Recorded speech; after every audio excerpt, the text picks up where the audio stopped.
You're listening to the Cyberwire Network, powered by N2K.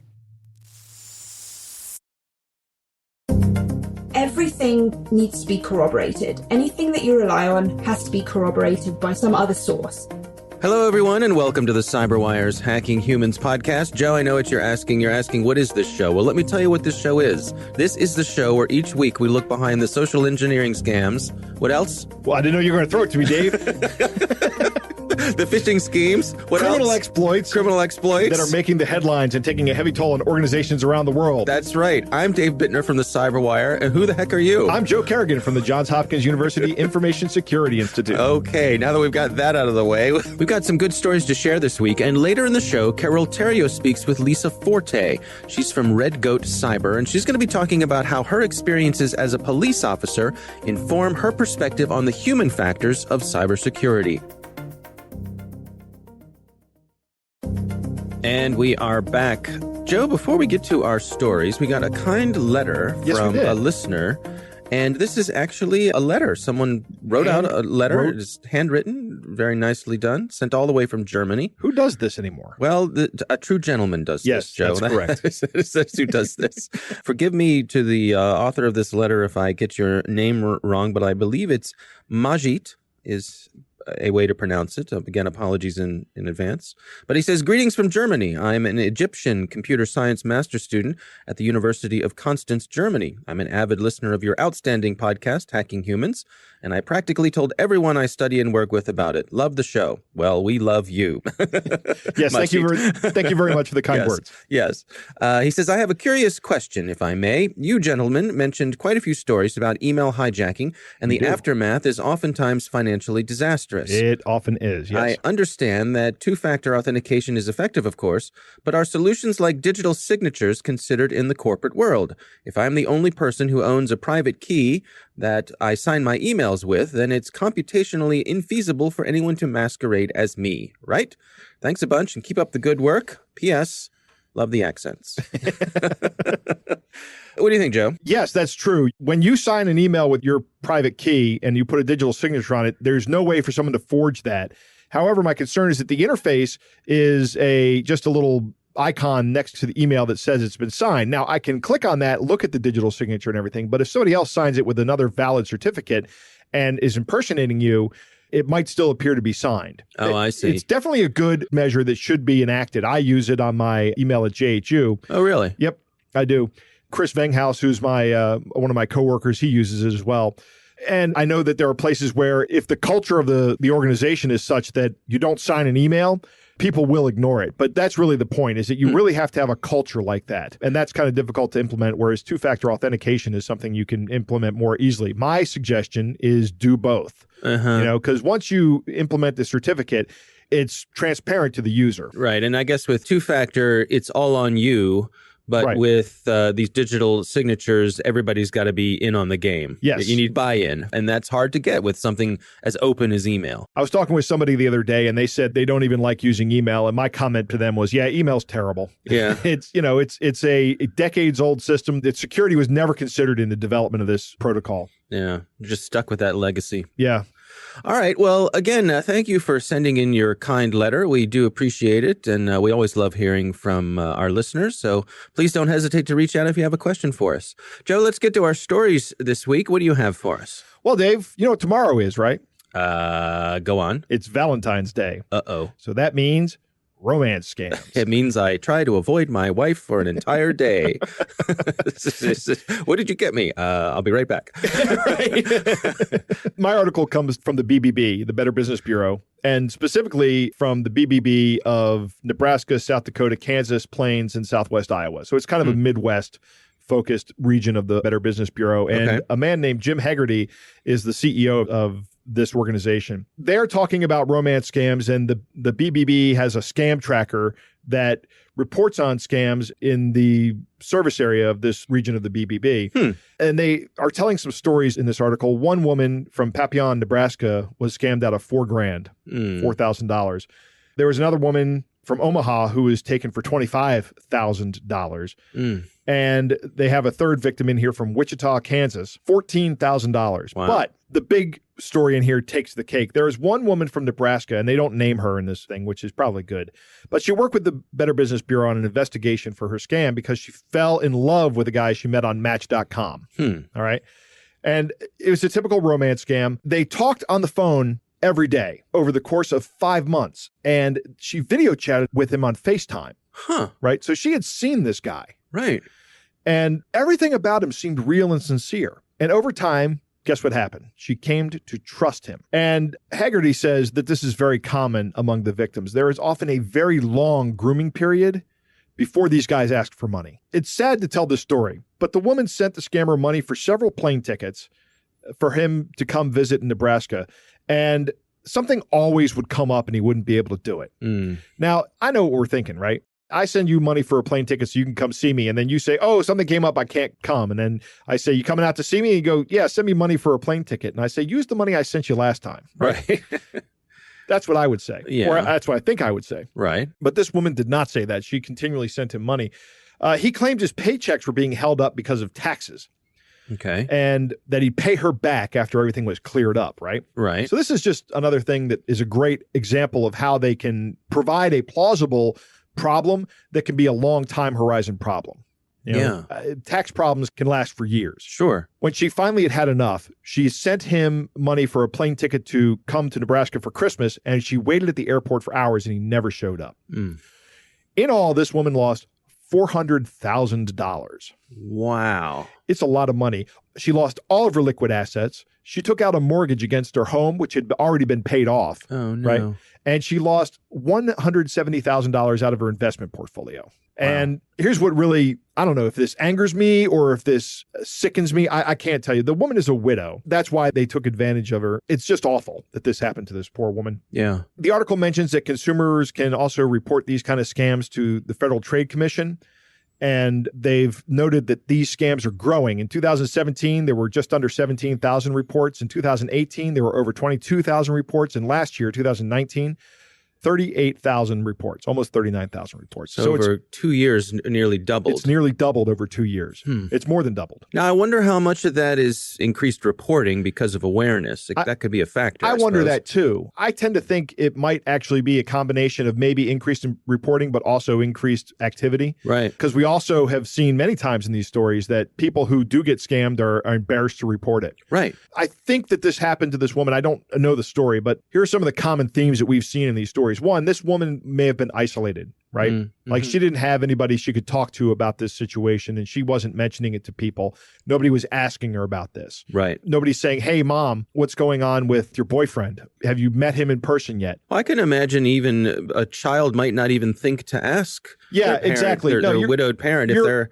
having any sort of romantic relationship at all. You're absolutely right. It's a good question for children to ask their parents if their parents are widowed or single or for whatever reason. Yeah. You know, if they're in the dating game. Yeah, just are you lonely? Are you seeing anyone? You know, right. So that's something that simple could check on them. Reveal that. Yep. Start asking the questions. Are you sending this guy money? Does he have a pile of excuses? Because when this woman eventually confronted her scammer, he had another series of excuses lined up, ready to go. Yeah. I'm surprised at the boldness of using, FaceTime to connect that way. We don't hear that very often. No, we don't. I hope she took screenshots. Yeah.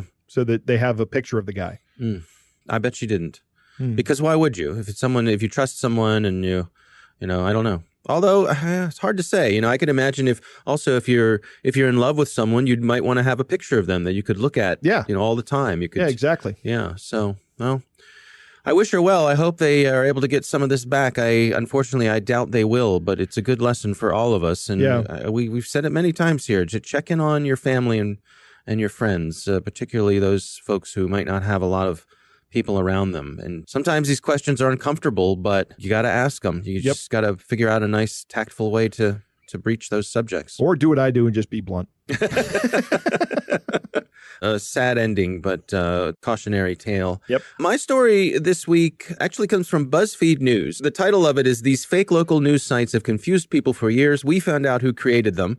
I realize there's not a bit of small irony that a story about fake news might be coming from BuzzFeed. Right. But this does seem to check out. This caught my eye when I saw it come by actually on Twitter. A security researcher pointed this out. So a lot of us rely on Google Alerts to keep track of news items, things that we're interested in. Google has this service, Google Alerts, where you can put in topics that you're interested in. And when those things bubble up in the news, Google alerts you. Yep. And you can follow those stories. Well, for the past couple of years, there have been a bunch of stories that have been bubbling up on Google Alerts that are from local online news publications that it turns out are not real. They are fake publications. The news they're publishing most of the time is plagiarized and old. So a story from a year ago will bubble up into Google Alerts as new, and it coming from a seemingly legitimate online news source. In other words, if you went to this page... Right. It would look like a news source. Right. For example, you and I, we live in Howard County, is the county we live in Maryland. So it would be, the Howard County Journal or something like that. And at first glance, it looks like a legit news service. There's well-written articles, but most of them are plagiarized. So some people noticed this and were trying to figure out why these old stories were coming up on their Google Alerts and why Google wasn't catching them. Right. Why is Google not vetting their news sources for Google Alerts? Correct. And BuzzFeed followed up on this. And one of the things, of course, they explored was that we live in this time when there's this thing called fake news where people are trying to put out disinformation. Right. It's the old Russian playbook of not necessarily changing your mind about something, but just making you feel uncertain about things and wondering what is the truth and getting that feeling of uncertainty and anxiety. Often that is the goal. Yep. So BuzzFeed explored that, but they found out in the end, Joe, guess what this was all about? I'm going to take a wild guess here. This is about ad revenue. Ding, ding, ding, ding, ding, ding, ding. Yes. In the end, it was about making money. Right. So they actually traced it back to some folks who were proprietors of these sites. They were spinning up bunches of these sorts of sites and filling them with plagiarized material. And then selling ads on those sites when they hit the Google search engine. Exactly. And I wonder if there's a way you can query Google to find out what people are most interested in for their news alerts. I wonder if there's some angle of that. Like if I look and I see that people are really interested in, say, Calvin Ball, right? Right. Who's our county executive. Our county executive. Yep. And then if there's some way I could find that out, then I could start reposting old articles about Calvin Ball winning the election, which happened about a year ago, right? Yeah. So one of the questions BuzzFeed looked into is why were these getting past Google's filtering? Yes. Because Google, of course, it's a big part of their business is keeping this stuff out of there. Google doesn't want these things running because it makes people feel like they're less confident in Google. Yeah. So it seems as though these news sites looking so legitimate, not drawing attention to themselves, just looking, and plus the fact that they're small town publications. Yeah, that's right. The effort that Google would have to go through here would be pretty big. If you consider all of these different small towns, they could probably have some kind of plagiarism system that, says, here's a new article. Let's look at all the old articles and see if this is just a plagiarized article. Right. Every academic institution has that capability. Now, evidently, Google has terminated some of the AdSense advertising accounts that belong to the people who are doing this sort of thing. That's a significant step. And Google says they've tweaked some of their settings to try to do a better job with this. It's a tough thing to know how to advise people to protect themselves against this. This is someone taking advantage of the way that a fully automated system works. Right. To put information in front of people that is stale. Yeah. Out of date. And yet carrying this ad load, and that's how they make the money. Right. So I suppose, vigilance is... Yeah, vigilance. One thing that I have the habit of doing is any news story that's been shared. Right. Like I'm going through Twitter and someone says, check out this article. First thing I do is check the date on it. Right. The publication date to make sure that it's not a story from a year ago or even 6 months ago. Yep. So I think that's a good standard thing to do. And check the source to see if it's someone you know and trust. So I suppose, be on the lookout for this sort of thing. And just knowledge, shining a light on it will hopefully help people be more aware of it. Check to make sure that news source is a real news source. If it's a publication you've never heard of, just take a couple minutes and check the date. It's easy, really, if you copy and paste any part of any article. Copy a paragraph from an article, load it into, just do a Google search of that entire paragraph. Right. And if it's plagiarized, it'll show up. It'll take you to the original article most of the time. Which is why I'm surprised that Google doesn't do this, because they already have the information that they can check against. Yeah. I suppose it's hard for them to differentiate, though, because there are sites out there that are aggregators. Some of my favorite sites in the world do a lot of aggregation of other people's news. Right. But, when Google doesn't need to give you an alert of 5 different stories of the same thing. Like, let's say the AP releases a story.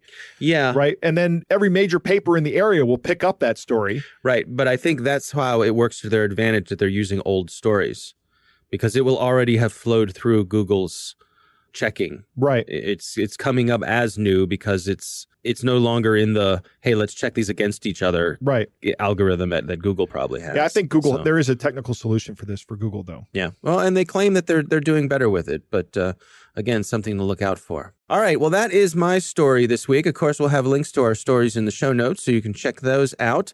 It is time to move on to our catch of the day. Our catch of the day comes from a listener named Zach. He calls it an American Prince scheme. And this one comes from Warren Buffett, Joe. Warren Buffett? Huh. And he's one of the richest men in America. He is one of the richest men in America, dare I say, the world. Yeah. He says, I'm just going to read it. The subject is your donation fund. And he says, "Hi.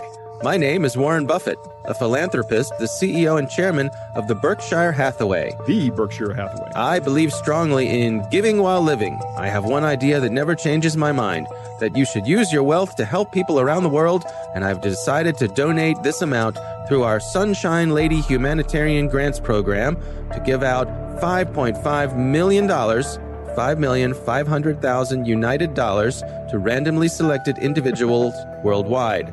What are United dollars? Does that mean they're stuck together? They're glued together? They're all wrapped up. Maybe just a rubber band. In bundles. Okay. On receipt of this email, you should count yourself as one of the lucky individuals. Well, that's us, Joe. That's right. Your email address was chosen online while searching at random. Kindly get back to me at your earliest convenience. I need receiver's name, country, home address, phone number, male or female, so I know your email address is valid. I wait to receive your reply once you read this email. Happy holidays in advance. Warm regards, Warren Buffett." There's no limit to the generosity of these wealthy people in the world these days, Joe. Yeah, I think one of the things Warren Buffett has said is he doesn't give money away to people. Is that right? Yeah, that he gives it away to organizations. And giving money to people he doesn't believe is good for them. Yeah. So. All right. Well, there you go. Right.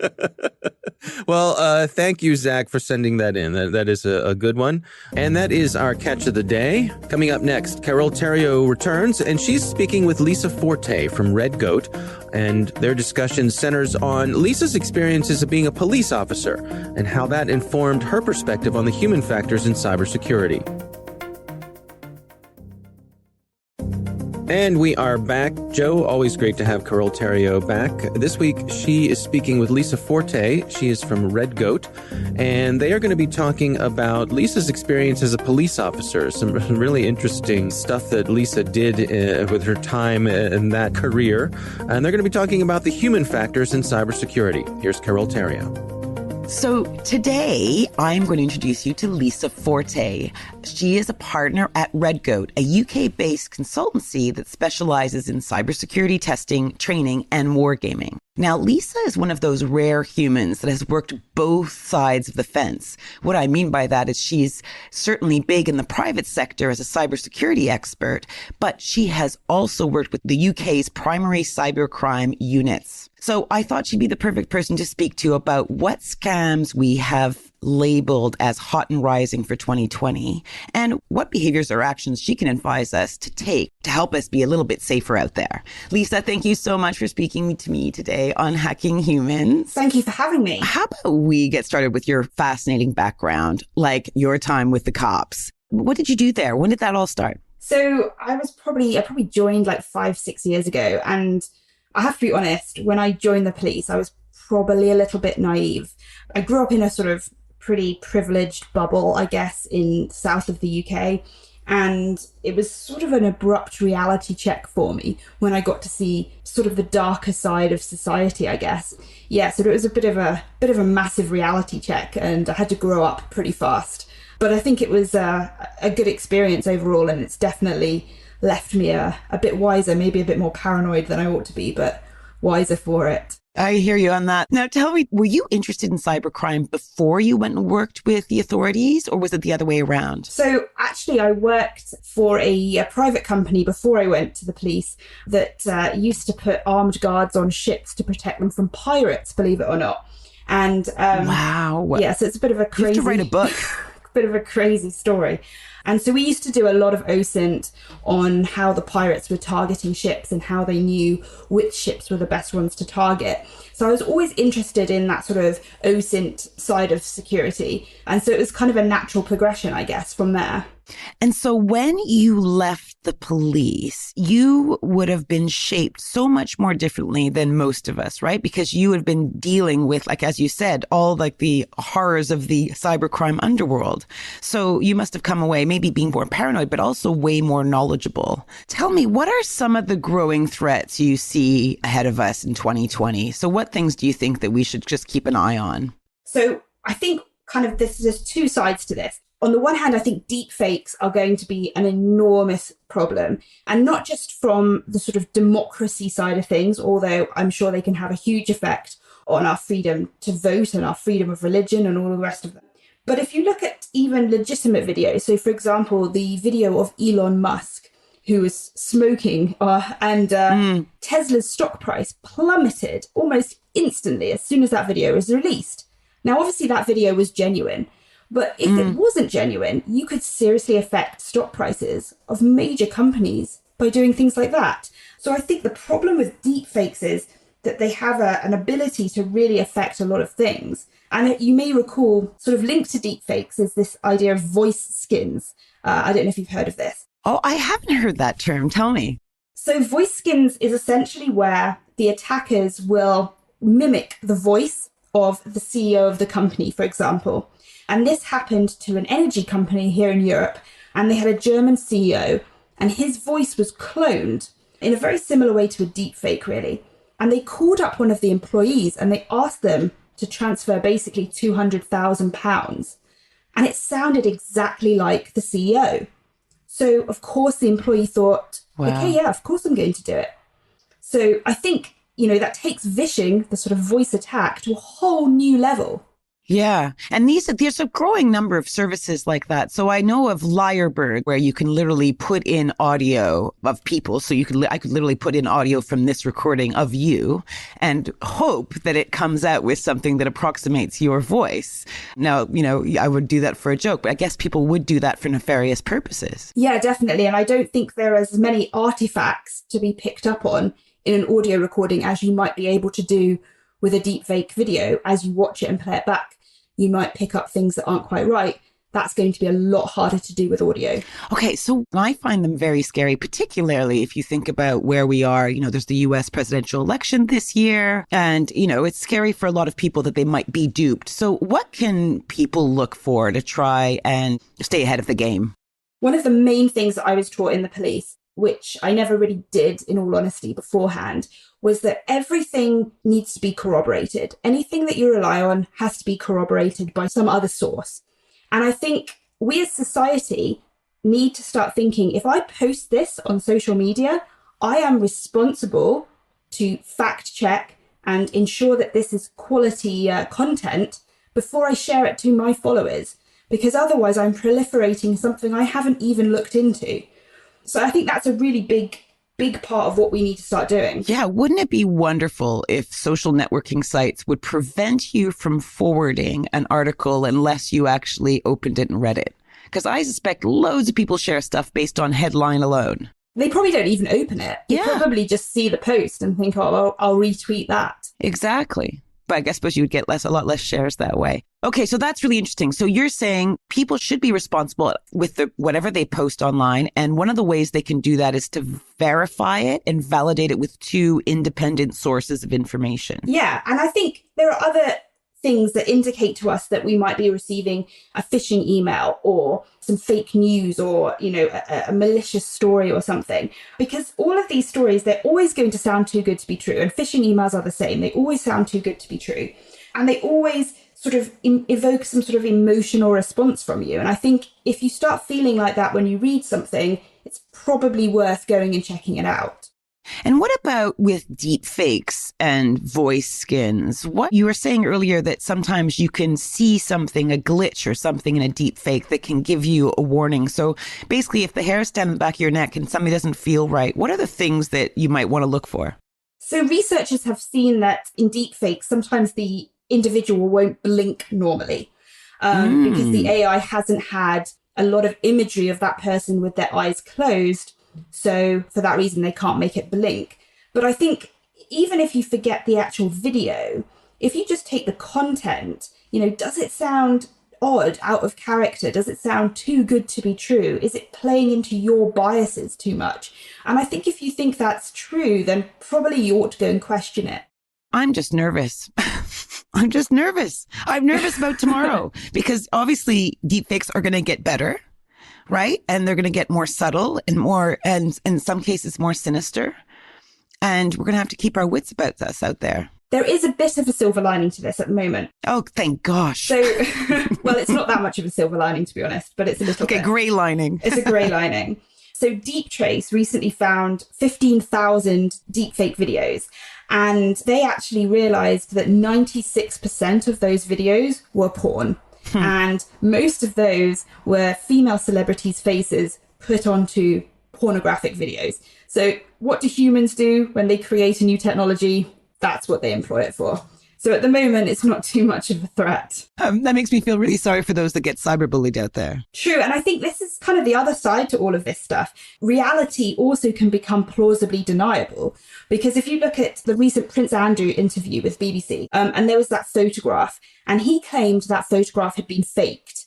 And it looks pretty conclusively like it hasn't been faked and it is in fact real. But because these things exist, it also gives people the opportunity to say, well, that wasn't me, that was fake. Yeah. So you can also deny things that did happen. So it sort of ruins a lot of trust in society, I think, overall. Well, one of the more cheery interviews I've done. That's what you get from me. No, thank you so much, Lisa, because these are really, really important points because the world is changing and we need to keep up with it. So thank you for giving us a hard slap of reality on today's show. Thank you so much for having me. This was Carole Theriault for Hacking Humans. All right. Interesting conversation, huh? Yeah, very interesting. I don't know I'd call what she described as a silver lining, especially not for the women who are victimized by these deep fakes. But yeah, I do agree that right now the vast amount of the energy is being spent in producing porn. So yeah. I think that plausible deniability is probably the biggest problem with the advent of deep fakes, that we're going to see elected officials going, nope, that wasn't me, that was fake. Who are you going to believe? Right. Who are you going to believe? Me or your lying eyes? Right. I agree that deep fakes are going to be a big problem, but that's a few years away, I think. But what I say is I'm not worried about deep fakes impacting the 2020 election, but I am worried about deep fakes impacting the 2024 election. One of the very interesting things that I actually hadn't considered about deep fakes is what Lisa described with Elon Musk and coming up with a great way to make money with a short sale scam. I short a bunch of stock of some company, and then I release a faked video of their CEO doing something stupid or saying something damaging about the company. The market panics. I buy back the stock at a lower price, and I profit. Yeah. That's a very real scenario and a very easy to implement scenario. Yeah. And I wonder if it's something, for example, the SEC need to aim their enforcement at if it becomes a problem. I haven't seen any reports of people overtly doing that, but it certainly has to be on their radar. No, I don't think this has been done yet, but it is something that's going to happen. And I think the SEC should be paying attention to this and it should be on their radar, just like you said. Let me ask you a question, Dave. Are you buying what Lisa was talking about with voice skins? We covered that a few episodes ago, and I remain skeptical. You remain skeptical? I do. I think in this story, the story she mentions got a lot of coverage, and a lot of the coverage concluded that this is what they were doing. But again, I remain skeptical. I think it's easier to just employ a person, an actor, right, who's good at mimicking someone. Yep. That's going to be quicker. It's going to be cheaper. You're going to be more nimble in your ability to generate responses. Right. So is it possible? Yeah, probably. But I think that's probably not what's going on yet. If a voice skin is something that I can put between my mouth and somebody else's ear, then maybe. Right. But I'll have to look more into this voice skin. I'll do some research. No, we're just not. I don't think we're there yet. And I spoke with a researcher, about 2 weeks ago who works in this area. And he was saying exactly that's not what's happening yet. The bad guys are going to go with what's easiest. Yes. And right now it's easiest to just get somebody who's a pretty good mimic. Yeah. So I would agree. I did see an interesting article. You can just Google this and find out where it is, but there's an article on CNET, but I don't think the original article I read was on CNET. But they're actually using or thinking about using mice to detect faked voices. Go on. So what happens is when you and I communicate and we listen to a voice, you and I are listening to a bunch of different factors about that voice. We're listening to the message, we're listening to the tone of the voice, we're listening to the inflection, and you and I are trying to catch all the nonverbal and verbal things that are coming from that voice into our ears. Right. Mice do not have that problem. Okay. Right? Mice just hear noises. And there are artifacts in those sounds that indicate that the voice is fake that you and I will probably miss, but the mice can be trained to find it. I was going to say, how do you get them to tell you? You put them in a box and you condition them to push a button for a real voice and push another button for a fake voice. I see. You train them just like an AI model. Yeah. Right? They get a reward. They get a reward when they're right. Okay. And quickly they can identify it. That's the idea. They actually got the idea from another experiment where they had pigeons finding breast cancer cells. And I don't know how I would feel if I found out that my diagnosis was given by a pigeon. Yeah. It also sounds painful, but no, they're looking at images. Oh, I see. They're Right. looking at images of cells. Okay. And the pigeons can identify cancer cells. Madam, we've got bad news. Right. We brought in an expert. Right. This pigeon. Flappy. Right. Yeah. Oh, my. No, but they actually do a good job because they're looking for things that people aren't looking for. Unencumbered by the thought process. Exactly. That's exactly right. They're unencumbered by thought and they can do it. All right. Well, again, thanks to Lisa Forte for joining us and Carole Theriault for bringing us another interesting story. Thanks to the Johns Hopkins University Information Security Institute for their participation. You can learn more at isi.jhu.edu. The Hacking Humans podcast is proudly produced in Maryland at the startup studios of Data Tribe, where they're co-building the next generation of cybersecurity teams and technologies. Our coordinating producer is Jennifer Eiben. Our executive editor is Peter Kilby. I'm Dave Bittner. And I'm Joe Kerrigan. Thanks for listening.